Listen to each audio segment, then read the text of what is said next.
friends, எல்லாருக்கும் வணக்கம். Welcome to Sai Kavin kitchen. நம்ம சேனல் வரைக்கும் சப்ஸ்கிரைப் பண்ணனா மறக்காம சப்ஸ்கிரைப் பண்ணிக்கோங்க. and கூடவே இருக்க பெல் பட்டனை கிளிக் பண்ணி ஆல்ங்கிற ஆப்ஷனையும் செலக்ட் பண்ணிக்கோங்க.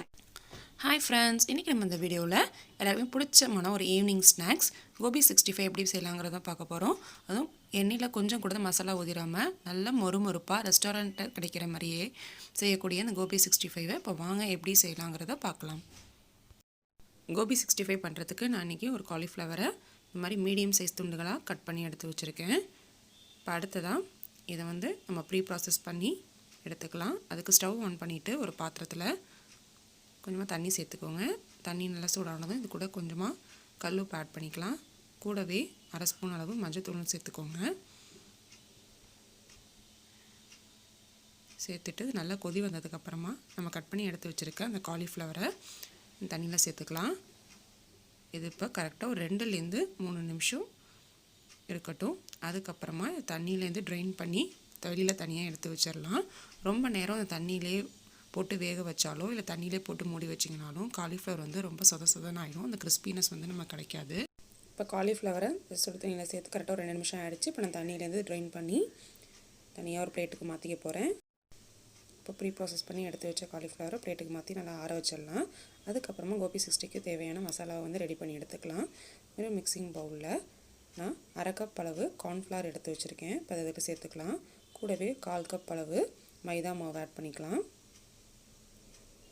கூடவே ஒரு 1லேருந்து 1.5 ஸ்பூன் அளவு அரிசி மாவை ஆட் பண்ணிக்கலாம்.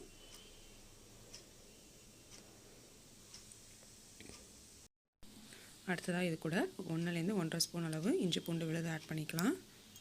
இது கூட காஷ்மீர் மிளகாய்த்தூள் 1 ஸ்பூன் ஆட் பண்ணிக்கலாம். அடுத்த இது கூட 1/4 ஸ்பூன் கரம் மசாலா ஆட் பண்ணிக்கலாம்.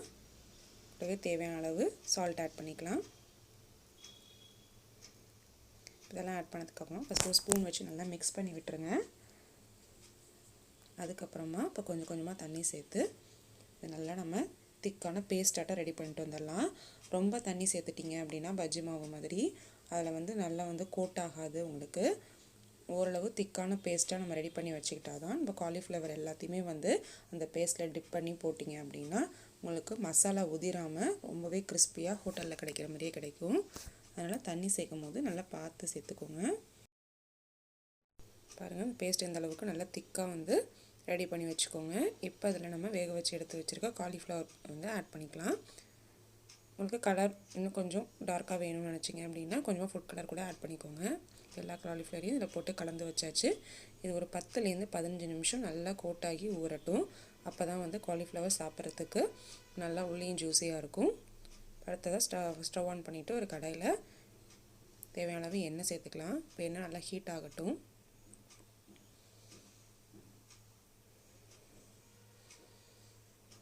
எண்ணெய் நல்லா ஹீட் ஆனதுக்கப்புறமா இப்போ நம்ம ஆல்ரெடி இந்த பேட்டரில் போட்டு எடுத்து வச்சுருக்க இந்த காலிஃப்ளவரை இப்போ ஒன்று ஒன்றா சேர்த்துக்கலாம். மீடியமான ஃப்ளேமில் வச்சு பொரிச்சு எடுங்க. ரொம்ப ஹை ஃப்ளேமில் வச்சுட்டிங்க அப்படின்னா மேலே ரொம்ப டார்க் ஆகிடும்.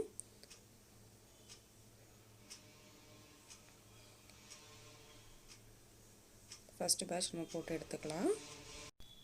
பாருங்கள், மீடியமான ஃப்ளேமில் வச்சு நம்ம இந்த அளவுக்கு நல்லா கோல்டன் ப்ரௌனாக வர அளவுக்கு இதை ஃப்ரை பண்ணி எடுத்துக்கலாம். 2 பக்கம் நல்லா திருப்பி விட்டுருங்க. பாருங்கள், இப்போ நல்லா தெரியும் உங்களுக்கு. நல்லா நமக்கு கடையில் கிடைக்கிற மாதிரியே கலரில் கிடச்சிருக்கு.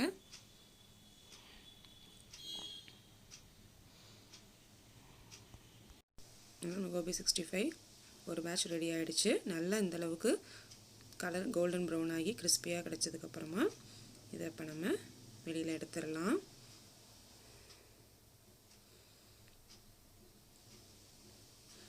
எண்ணெய் இல்லாமல் நல்லா அதை ட்ரெயின் பண்ணி எடுத்துகிட்டு டிஷ்யூ பேப்பர் வச்சுருக்க இந்த பிளேட்டுக்கு மாற்றிக்கலாம்.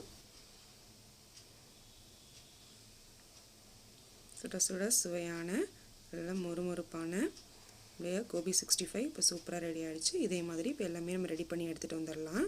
கொஞ்சம் கூட எண்ணெயில் மசாலா ஊதிராமல் ரொம்பவே மொறுமொறுப்பான ஹோட்டலில் கிடைக்கக்கூடிய அதே சுவையில் சூப்பரான கோபி 65 இப்போ சுட சுட தயாராகிடுச்சு. இந்த கோபி 65 நீங்களும் உங்கள் வீட்டில் மறக்காமல் ட்ரை பண்ணி பாருங்கள். ட்ரை பண்ணி பார்த்துட்டு இதோட டேஸ்ட் எப்படி இருந்துச்சுன்னு கமெண்ட் செக்ஷனில் கமெண்ட் பண்ணுங்கள். நம்ம சேனலில் ஆல்ரெடி நான் அப்லோட் பண்ண நிறைய ஸ்நாக்ஸ் ரெசிபீஸ்க்கான லிங்க் கீழே டிஸ்கிரிப்ஷன் பாக்ஸில் தரேன், போய் செக் பண்ணுங்கள். அதுக்கு முன்னாடி நம்ம சேனலை சப்ஸ்கிரைப் பண்ணிக்கோங்க. கூடவே இருக்க பெல் பட்டனையும் கிளிக் பண்ணி ஆல்ங்கிற ஆப்ஷனையும் செலக்ட் பண்ணிக்கோங்க. மேலும் ஒரு இன்ட்ரெஸ்டிங்கான வீடியோவில் உங்களை மீட் பண்ணுறேன். until then take care, bye.